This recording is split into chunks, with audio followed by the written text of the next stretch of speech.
Next topic sir, వారసులు వస్తున్నారు YCP second list. మురళీనా? ఎస్ సార్, నిన్న సెకండ్ లిస్ట్ కూడా రిలీజ్ చేసింది. వచ్చింది 27 మందితో. అంటే రాజాంలో సీటు తీసుకొచ్చి పాయకరావుపేటలో ఇచ్చారు. ఈ చివరి నుంచి తీసుకెళ్ళి ఆ చివరికి ఇస్తున్నారు, ఆ చివరి నుంచి తీసుకెళ్ళి ఈ చివరికి ఇస్తున్నారు. సరే, సీట్లు ఇవ్వటం ఇవన్నీ ఒకవైపు అయితే, వైఎస్ఆర్సీపీ పార్టీలో మొన్న ఒక అసంతృప్తులు అయితే కొంత తగ్గారు. అసంతృప్తులు తగ్గారు అని అంటే బయటకు వచ్చి మాట్లాడేటువంటి వాళ్ళ సంఖ్య కొంత తగ్గింది. ఒకటి గమనించాల్సిన అంశం ఏంటంటే, ఎవరైతే పవన్ కళ్యాణ్ గారిని తిట్టారో పాపం అమర్నాథ్ గారికి సీటు ఇంతవరకు దానిపైన క్లారిటీ రాలా. సరే, పేర్నాని గారు ఆయనకి లేదు సీటు, వాళ్ళ కుమారుడికి ఇచ్చారు. రోజా తిట్టింది. ఎవరైతే జగన్మోహన్ రెడ్డి గారి వర్గంగా ఉండి పవన్ కళ్యాణ్ గారి మీద తిరగబడ్డారో వాళ్ళందరికీ కూడా సీట్లు ఆగిపోతూ ఉన్నాయి. ఇదేందో మరి, ఇదేం ఒప్పందమో నాకు అర్థం కావట్లేదు. కానీ మొత్తానికి సరే, అందరికీ కాదు, కొంతమందికి అయితే ఆగుతున్నాయి. వాళ్ళు పవన్ కళ్యాణ్ గారిని తిట్టినటువంటి వాళ్ళకి బాగా బలంగా వాళ్ళకి స్థానాలు ఉంటాయి. పేర్నాని గారికి ఇంకో 2 స్థానాలు ఉంటాయి, లేకపోతే వాళ్ళకు 2 స్థానాలు ఉంటాయి, వీళ్ళకు 2 స్థానాలు ఉంటాయి అని చెప్పి అందరూ భావించారు. ప్రస్తుతం వాళ్ళందరి పరిస్థితి కొంత డైనమాలో పడింది. సరే, రాజకీయంగా వాళ్ళకి ఒక నెగిటివ్ వచ్చిందన్న ఉద్దేశంతో తప్పించి ఉండొచ్చేమో. సరే, పేర్నాని కుమారుడికి, అట్లాగే బొమ్మన కుమారుడికి, అట్లాగే వీళ్ళందరికీ ఇవ్వటం కూడా కొత్త ట్రెండ్ని సృష్టించేటువంటి ప్రయత్నం చేస్తున్నాడు జగన్మోహన్ రెడ్డి గారు. ఇక్కడ గమనించాల్సింది ఏంటంటే, జగన్మోహన్ రెడ్డి గారు తీసుకుంటున్నటువంటి నిర్ణయం మన తెలుగు రాష్ట్రాలు, సరే దేశ రాజకీయాల్లో తీసుకున్నది తెలియదు, కానీ తెలుగు రాష్ట్రాల్లో ఎవరో కూడా ఇటువంటి నిర్ణయాలు తీసుకోలేదు. అటువంటి ఒక నిర్ణయాన్ని తీసుకొని ఎక్కువ మంది అభ్యర్థులు మార్చడం వల్ల తను గెలుస్తాను అనేటువంటి ఒక బలమైనటువంటి ఆకాంక్షతో తను అడుగులు వేస్తున్నాడు. ఇది ఒక పాజిటివ్ ఇండికేషన్. ఒక నెగిటివ్ ఇండికేషన్. నెగిటివ్ ఏంటంటే, అసలు ఎక్కడి నుంచి ఎక్కడ అభ్యర్థులు, ఇక్కడ చెల్లని రూపాయి అక్కడ చెల్లిద్దా, ఇక్కడ చెల్లని అభ్యర్థి అక్కడ చెల్లుతాడా, అక్కడ పనికిరాని అభ్యర్థి అక్కడ పనికి వస్తాడా, ఇలా మాట్లాడుకుంటూ వెళితే చాలా అంశాలు ఉన్నాయి. అసలు ఒక నియోజకవర్గం నుంచి ఇంకో నియోజకవర్గం మాట్లాడితే ఆడ నియోజకవర్గంలో ఫెయిల్ అయినటువంటి ఎమ్మెల్యే లేదా ఫెయిల్ అయినటువంటి మంత్రి ఇంకో నియోజకవర్గంలోకి వచ్చి అక్కడ సక్సెస్ఫుల్ ఎమ్మెల్యేగా, సక్సెస్ఫుల్ మంత్రిగా లేదా సక్సెస్ఫుల్ అభ్యర్థిగా ఎలా ఉంటాడు, ఎలా పనిచేస్తాడు, ఏడు పనికిరాని వ్యక్తి ఆడ ఎట్ట పనికి వస్తాడు, ఈ ఊర్లో పనికిరాని వ్యక్తి ఆ ఊర్లో ఎట్ట పనికి వస్తాడు అనేటువంటిది చాలా ప్రశ్నలు ఉత్పన్నమవుతున్నాయి. సరే, అయినప్పటికీ కూడా జగన్మోహన్ రెడ్డి గారు తీసుకొచ్చేస్తున్నారు. దీనికి ప్రధాన కారణం జగన్మోహన్ రెడ్డి గారి యొక్క వ్యూహాన్ని గమనించినప్పుడు మార్చటం. అంటే ఒక 2 ఓట్లు, ఒకటేమైనా జగన్మోహన్ రెడ్డి గారి మీద ఉన్న వ్యతిరేక ఓటు, ఒకటేమైనా ఎమ్మెల్యే మీద ఉన్నటువంటి వ్యతిరేక ఓటు. సరే, 2 ఓట్లు ఉన్నప్పుడు సరే, జగన్మోహన్ రెడ్డి గారు ఎప్పుడు కూడా తన తప్పును ఒప్పుకోవటం కానీ, తను తగ్గటం కానీ, తను ఒక మాటను వెనక్కి తీసుకోవటం కానీ జరగదు. కావున అంత బ్రహ్మాండంగా నాకుంది, అంత ఎమ్మెల్యే మీద వ్యతిరేకతుందని భావిస్తున్నారు. కాబట్టి ఎమ్మెల్యే మీద ఉన్న వ్యతిరేక ఓటుని డైవర్ట్ చేస్తున్నారు. అక్కడ అభ్యర్థిని మార్చి ఇంకో దగ్గర పంపించడం ద్వారా ఎవరైతే ఎమ్మెల్యే మీద వ్యతిరేకతతో ఉన్నటువంటి అభ్యర్థి ఖచ్చితంగా వైఎస్ఆర్సీపీ పార్టీకి వేస్తారు, అది నాకే వేస్తారు. సరే, నా మీద ఉన్న వ్యతిరేకతతో ఉన్నటువంటి ఓటు కొంచెం బయటికి వెళ్ళినా కూడా ఎమ్మెల్యే వ్యతిరేకతతో ఉన్నటువంటి ఓటు తనకు రావటం వలన ఎమ్మెల్యేని మార్చి దాన్ని తనకు ప్రయోజనంగా మార్చుకోవాలనేటువంటి వ్యూహానికి జగన్మోహన్ రెడ్డి గారు వచ్చారు. జగన్మోహన్ రెడ్డి గారి మీద ఉన్న వ్యతిరేకత ఓటు అసలు లేదని చెబుతున్నారు ఆయన. నాదే మొత్తం ఓటు అంతా. ఒక మంత్రితో చెప్పారంట, నువ్వు అక్కడ పోన్నా నన్ను చూసి ఓట్లు వేస్తారు, నిన్ను చూసి ఎవరు వేస్తారు పో అన్నాడంట. ఇంకొక ఆయనకైతే అసలు ఎవరన్నా మీరందరూ నేను చెబుతున్నా పోండి మీరు పోండి అన్నారంట.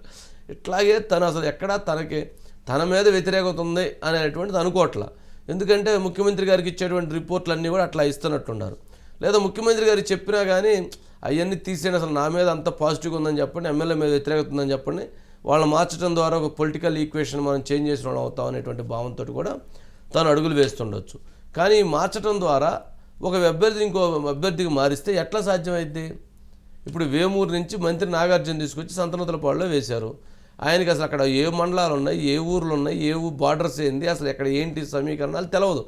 గుంటూరు జిల్లాలో ఎక్కడో వేమూరు ఉన్న వాళ్ళని తీసుకొచ్చి సంతనూతలపాడులో వేశారు. ఆ వేమూరు నియోజకవర్గంలో ఉన్న ప్రజలందరూ కూడా సంతనూతలపాడుని సరిగ్గా చూసి ఉండరు. ఆ ఊరు కూడా అక్కడికి వచ్చి ఉండరు కాన్స్టిట్యున్సీకి. సంతనూతలపాడు ఉన్నటువంటి వాళ్ళు కూడా ఇప్పుడు పోయి ఆ వేమూరులో పోయి చూస్తుండ్రు. అసలు ఏమి సమీకరణాలు, ఏమి ఆలోచనలు, ఏమి లక్ష్యాలంటే ఎవరికి అర్థం కావు. ఆ అభ్యర్థిని తీసుకొచ్చి వేయటం ద్వారా వీళ్ళు ఏమన్నా సచిన్ టెండూల్కరా, లేకపోతే ధోనీనా, లేకపోతే మహేష్ బాబా, లేకపోతే జూనియర్ ఎన్టీఆరా, లేదా పవన్ కళ్యాణా, వీళ్ళని చూడగానే మొత్తం అందరూ తెలిసి అనటానికి వీళ్ళు ఎవరు ఆ రకమైన వ్యక్తులు కాదే. సరే ఏమైనా అక్కడ నియోజకవర్గాల్లో కష్టపడి పనిచేసి బ్రహ్మాండం చేస్తే వాళ్ళు ఇంకా బయటికి వెళ్ళాల్సిన అవసరం ఉంది, అక్కడే నిలబడితే గెలుస్తారు కదా. కానీ మారుస్తున్నారు. ఎక్కడ మారుస్తున్నారు? అసలు అక్కడ తెలవనటువంటి ప్లేస్కి, తెలవనటువంటి ప్రదేశాన్ని తెచ్చి మారుస్తున్నారు.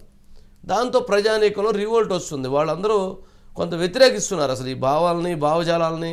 ఏంటిది అసలు, ఎవరినో తెచ్చి మా దగ్గర ఇస్తారు ఏంటి అనేది ఒక డిఫరెంట్ వివాదం అవుతుంది. మరి ఎన్ని చూడాలి వీటి వలన జరిగేటువంటి నష్టాలు. సరే, నిన్నెవరో ఒక అతను అన్నాడు, అసలు ఎవరిని మార్చారు? మార్చినటువంటి వాళ్ళందరినీ కూడా ఎస్సీలని, ఎస్టీలని, బీసీలని మార్చారు. ఒకే ఒక్క తన రెడ్డి సామాజిక వర్గానికి చెందినటువంటి వాళ్ళు మార్చారు. ఆళ్ళ రామకృష్ణారెడ్డిని ఒక్కను మార్చారు. మిగిలినటువంటి వాళ్ళని ఎవరిని కూడా మార్చలేదు. ఆయన రిజైన్ చేశాడు అనుకుందాం, ఎవరిని మార్చలేదు ఇప్పటి వరకు. మరి అదే ఆశ్చర్యం. నా ఎస్సీలు, నా బీసీలు, నా ఎస్టీలు అని చెప్పేటువంటి జగన్మోహన్ రెడ్డి గారు పాపం వాళ్ళు తప్పితే ఇంకెవరో ఇది కాలేదా? మిగిలినటువంటి వాళ్ళందరూ అద్భుతంగా ఉన్నారా? అంటే తనకి నచ్చినటువంటి వాళ్ళకు ఒక రకంగా, తనకు నచ్చినటువంటి వాళ్ళని ఒక రకంగా ట్రీట్ చేస్తున్నారా? ఒక సామాజిక వర్గాన్ని ఒక రకంగా, మరొక సామాజిక వర్గాన్ని ఒక రకంగా ట్రీట్ చేస్తున్నారా? ఇది నేను స్వయంగా తన పార్టీ ఎమ్మెల్యేనే ఆయన మాట్లాడాడు. మమ్మల్ని అందరూ మారుస్తారేంటండి, మీ వాళ్ళని మార్చండి. చిత్తూరు జిల్లాలో పెద్దిరెడ్డి రామచంద్రారెడ్డి గారి నియంతృత్వం వలన అక్కడ ఉన్నటువంటి ఎమ్మెల్యేలకి, మిగిలినటువంటి మంత్రులకే దిక్కు దివాణా లేదు. మరి వాళ్ళందరూ కూడా అక్కడ అండర్గా ఉండు. మరి అలాంటిది ప్రతి దగ్గర అలాంటి పరిస్థితులే ఉన్నాయి. మరి వాళ్ళందరూ మార్చడం ద్వారా ఓన్లీ నేను ఏళ్ల వరకే మారుస్తాను అని తీర్మానం ఏమైనా చేసుకున్నారా? లేదా తన సామాజిక వర్గంలో ఉన్నటువంటి వారి జోలికి వెళ్తే వారు తీవ్రంగా రియాక్ట్ అవుతారు, అక్కడ కానీ రియాక్షన్ కనుక వస్తే ఆ రియాక్షన్ వల్ల తనకు నష్టం జరిగింది అనేటువంటి భావంతో ఆయన ఆ రకంగా అడుగులు వేస్తున్నారా?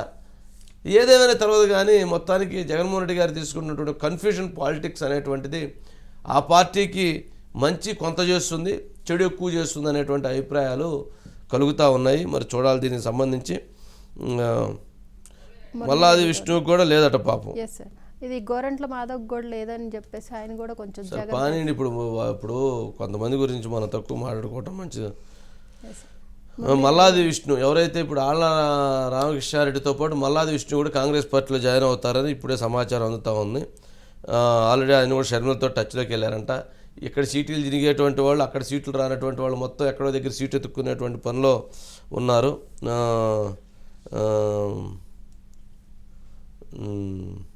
సరే, ఎవరు Murali sir, good evening sir. Good evening Murali. ఏంది అసలు ఏం జరుగుతుంది ఏంటి? మరి అసలు ఎవరెవరో ఎక్కడెక్కడో అభ్యర్థులు ఎక్కడెక్కడికో వస్తున్నారు సార్. రాజకీయంగా తను ఊహించిన దాని ప్రకారంగా ఎమ్మెల్యే మీద ఉన్నటువంటి ఓటు మరొక పార్టీకి వెళ్లకుండా అక్కడ కొత్త అభ్యర్థిని పెట్టడం ద్వారా ఆ ఎమ్మెల్యే మీద ఉన్న వ్యతిరేకత ఓటు పార్టీకి పడిద్ది అనేటువంటి ఆలోచన మంచిదే.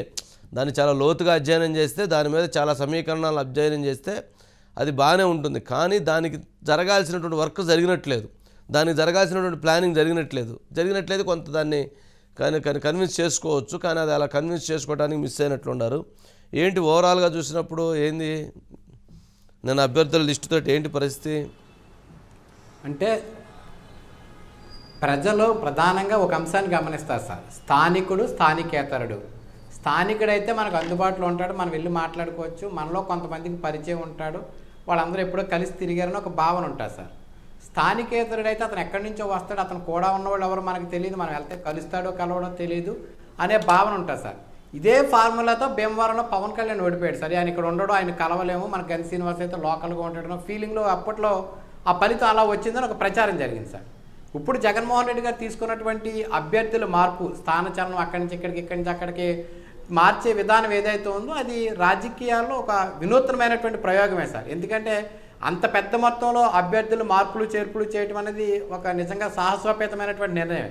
అయితే నిన్న జాబితా విడుదలైన తర్వాత, అంటే మొట్టమొదటి జాబితా విడుదలైనప్పుడు కొంత ఆళ్ళ రామకృష్ణారెడ్డి రాజీనామా చేసి ముందుగానే బయటికి వెళ్ళిపోవటం, మోపిదేవి వెంకటరమణ దాదాపుగా 3 రోజుల పాటు ఆయన మౌనంగా ఎవరికి కనిపించకుండా ఆయన ఏదో నిర్ణయం తీసుకుంటారని ప్రచారం జరగటం, అసలు అందరికీ కూడా ఆశ్చర్యాన్ని కలిగించిందండి.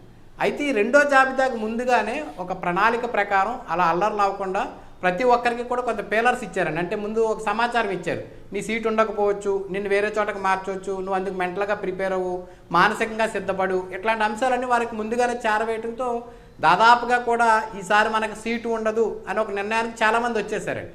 ఎందుకంటే వీళ్ళు మార్చేస్తారనే విషయం వాళ్ళకి ఏదో రూపం సమాచారం ఇచ్చారు, సోషల్ మీడియా వేదికగానో లేదా జిల్లా అధ్యక్షుడి ద్వారానో లేదా 2 జిల్లాల కోఆర్డినేటర్ ద్వారా వారికి కొంత సమాచారం ఇప్పించడం, వారితో మాట్లాడటం, ఇవన్నీ కూడా బొజ్జగింపులు అన్నీ చేయడంతో నిన్న జాబితా వచ్చిన తర్వాత ఎవరో కూడా పెద్దగా దాని మీద రియాక్ట్ కాలేదండి. మల్లాది విష్ణు కూడా దాదాపుగా ఒక 15 రోజుల నుంచి అతనికి ఒక ఇన్ఫర్మేషన్ అయితే ఉందండి, అతనికి ఎవరో వేరే వాళ్ళని తీసుకొస్తారు అని చెప్పి.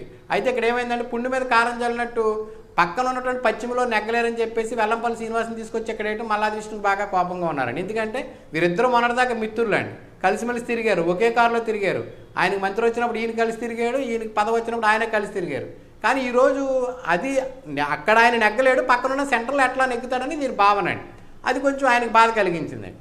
ఇలా అంటే ప్రతి నియోజకవర్గంలో మార్పులు చేసినప్పుడు అక్కడ స్థానికుడికి ఉన్నటువంటి ఎమ్మెల్యేగా ఉన్నటువంటి ఒక అభ్యర్థికి అనేక అంశాల మీద అవగాహన ఉంది, ఆ పట్టు ఉంది. అతన్న కాదన్నా పక్కన ఉన్న వేరే అతను ఎక్కడో కొత్త అతను తీసుకొచ్చి పెట్టడం వల్ల ఏంటి ప్రయోజనం అనేది ఎవ్వరికీ కూడా అర్థం కావట్లేదండి. అది వైసీపీ పార్టీ వాళ్ళకే కదండి, బయట పార్టీ వాళ్ళు కూడా అర్థం కావట్లేదు ఏ విధమైన స్ట్రాటజీ. ఓకే, ఐపాక్ టీం ఇచ్చింది, వాళ్ళు ఏ అంశాలు పరిగణలోకి తీసుకుని ఇచ్చారని కూడా అర్థం కాక తలలు పట్టుకుంటున్నారండి. ఇప్పుడు 2 జాబితాలు పూర్తయినాయి సార్, దగ్గర మొదటి జాబితాలో 11 మంది, ఆ రెండో జాబితాలో 25 మంది సార్, 24 మందికి ఇచ్చారు సార్, 3 ఎంపీలకి ఇచ్చారండి. ఇంకొక 15 నుంచి 20 మందికి సంబంధించి 3వ జాబితా కూడా ఒకటి ఉంది సార్, అది కూడా దాదాపు 7-8 రోజుల్లో వచ్చేస్తుంది సార్. నెక్స్ట్ చివరిలో ఒక 10 మందితో కూడినటువంటి ఒక జాబితా వస్తుంది, అది చివరిలో ఉంటారు, అందులో పెద్ద తలకాయలు ఉంటాయి సార్. ఈ లోపల ఇవన్నీ కూడా ఇందాక మీరు చెప్పినట్టుగా కూడా మామూలు సామాన్యుడు అంటే బడుగు బలహీన వర్గాలకు సంబంధించిన ఎక్కువ మందికి తీసేయటం స్థానచలనం జరగడం జరిగింది. మీరు చెప్పినట్టు ఎక్కడ కూడా రెడ్డి సామాజిక వర్గానికి చెందినటువంటి ఒకే వక్త బయటికి వెళ్ళిన వ్యక్తి ఆళ్ళ రామకృష్ణారెడ్డి. ఇప్పుడు బొమ్మన కరుణాకర్ రెడ్డి గారిని మార్చారు, అక్కడ ఆయన స్థానం మారలేదు, ఆయన కుటుంబం నుంచి బయటికి పోలేదు. చెవిరెడ్డి భాస్కర్ రెడ్డి గారికి స్థానం మారలేదు, చంద్రగిరి ఇచ్చారు, వాళ్ళ అబ్బాయికి ఇచ్చారండి. పేరు నాని గారికి మచిలీపట్నం మార్చలేదు, వాళ్ళ అబ్బాయికి ఇచ్చారండి. అలా చూసుకుంటే అగ్రకుల పెద్దోళ్ళు ఎవరైతే పార్టీలో సీనియర్స్ గాను లేకపోతే జగన్మోహన్ రెడ్డికి దగ్గరగా ఉన్న వారికి అదే నియోజకవర్గం ఉంచారు, వాళ్ళు పనిచేసిన పని సక్సెస్ఫుల్గా పనిచేశారు, ఆ ఎమ్మెల్యే పనితీరు బాగుంది. కానీ పక్కన ఉన్నటువంటి ఎస్సీ ఎస్టీ నియోజకవర్గాలు కానీ బీసీ నియోజకవర్గాలు కానీ లేదా ఇంకొన్ని కమ్యూనిటీకి సంబంధించిన నియోజకవర్గాల్లో మాత్రం అక్కడ ఎమ్మెల్యే పనితీరు బాగాలేదని నివేదిక వెళ్ళిందండి. అంటే నిన్న ఎవరైతే పూతలపట్టు ఎమ్మెల్యే ఎంఎం బాబు మాట్లాడారో ఐపాక్ టీమును కూడా మేనేజ్ చేయొచ్చు, ఐపాక్ టీమ్ చేసినటువంటి సర్వేలు కానీ వారు ఇస్తున్న నివేదిక కూడా మేనేజబుల్గానే ఉన్నాయని ఓపెన్గా చెప్పేశాడు. అంటే ఖచ్చితంగా కూడా ఎవరైతే ఆర్థిక బలం, అంగబలం, సామాజిక బలం ఉన్న వాళ్ళు ఎవరైతే ఉన్నారో వాళ్ళు ఐపాక్ టీములు మేనేజ్ చేశారా అనే భావన అయితే కనుక ఇతర శాసనసభ్యులు కలిగే విధంగా ఈ మార్పులు చేర్పులు జరుగుతున్నాయండి. ఎందుకంటే వాళ్ళకు ఉన్న లాబింగ్ వేరు ఉంటుంది, వాళ్ళకి ఆర్థికంగా బలంగా ఉంటారు, అంగంగా జనాలు ఎక్కువ ఉంటారు, వెనకాల సామాజికంగా కూడా పెద్ద సామాజిక వర్గానికి చెందిన వర్గాలు చెప్పుకుంటూ ఉంటారు. కనుక ఆ బలాన్ని ఉద్దేశించి అక్కడ పనిచేసే ఐపాక్ టీం ఎవరైతే ఉన్నారో అంటే ఐపాక్ టీం అంతా కూడా కుర్రోళ్ళు ఉంటారండి, చదువుకుని ఒక విధమైనటువంటి నాలెడ్జ్ తోటి ఉంటారు. వాళ్ళకి రాజకీయాల మీద పెద్ద అవగాహన ఉండదు, అదేవిధంగా అక్కడ ఉన్న నాయకుల మీద పెద్ద అవగాహన ఉండదు. కానీ మిగిలిన వర్గాలు వాళ్ళు మేనేజ్ చేయాలంటే సరిపోరండి. ఎందుకంటే ముందు అసలు వీళ్ళకి అవకాశం ఇవ్వరండి, ఐపాక్ టీం వాళ్ళు అక్కడ ఉన్న లోకల్ ఎమ్మెల్యేకి అవకాశం ఇవ్వడు, అదే పెద్దవారికి అయితే అవకాశం ఇస్తాడు. అంటే ఇప్పుడు జరుగుతున్నటువంటి మార్పులు చేర్పులు చూస్తే కనుక నేను ఏదైతే పూతలపట్టు ఎమ్మెల్యే ఎంఎం బాబు మాట్లాడిన అంశానికి బలం చేకూరే విధంగా ఉంది సార్. అయితే మరి జగన్మోహన్ రెడ్డి గారు ఎవరు విమర్శలు చేసినా, ఎవరు ఆందోళన చేసినా, ఎవరు ధర్నా చేసినా ఆయన ఏమీ పట్టించుకోవట్లేదండి. ఆయన వెళ్ళాలనుకున్నటువంటి ముక్కుసూటిగా వెళ్ళిపోవటానికి నిర్ణయించుకున్నారు సార్. ఆ క్రమంలో భాగంగానే ఇప్పటికి 11 మందితో తొలి జాబితా వచ్చిందండి, 24 మందితోటి రెండో జాబితా వచ్చింది, మరొక 15 మంది వరకు కూడా మూడో జాబితా కూడా వచ్చే అవకాశం ఉందండి. తర్వాత 4వ జాబితాలో ఒక 10 మంది వరకు ఉంటారన్నారు. ఇది ఎంతమంది ఉంటారు, ఎవరు ఉంటారని ఖచ్చితంగా చెప్పలేమండి. ఇక పార్లమెంట్ స్థానాలకు సంబంధించి కూడా చూస్తే నేను ఒక 3కి ఇచ్చారు సార్. ఆ 3కి కూడా కొత్త వారికి, ఒక ఆమె కొత్త ఆవిడకి ఇచ్చారు, అరకు కూడా కొత్త ఆమె, నెక్స్ట్ ఒక శంకర్ నారాయణ గారికి మాత్రం ఆయన గతంలో మంత్రిగా చేసినట్టు తీసుకొచ్చి అప్డేట్ చేసి ఇచ్చారండి. అదేవిధంగా కూడా మార్గాని భరత్ అండి రాజమండ్రి, అతన్ని తీసుకొచ్చి ఎమ్మెల్యేగా పెట్టారు. వంగా గీత ఆమె లోక్సభ సభ్యురాలు, ఆమెను తీసుకొచ్చి మళ్ళీ ఎమ్మెల్యేగా పెట్టారు. అంటే మార్పులు చేర్పులు కూడా మిగిలిన వారికి ఉన్నంత మార్పులు చేర్పులు కొన్ని మంది లేదు అనేది కొంత అర్థమవుతుంది సార్. జగన్మోహన్ రెడ్డి గారి వ్యూహం ఏంటి, ప్రతి వ్యూహం ఏంటి అనేది ఎవరికీ అర్థం కాని పరిస్థితి సార్. చూడాలి సార్ దీని ఫలితాలు ఎలా ఉంటాయి అనేది కొద్ది రోజులు, అంటే దాదాపు ఎలక్షన్లు అయితేనే కానీ చెప్పలేనటువంటి పరిస్థితి సార్. ఓకే రైట్ మురళి, మరి చూద్దాం ఏం జరుగుతుంది అనేది.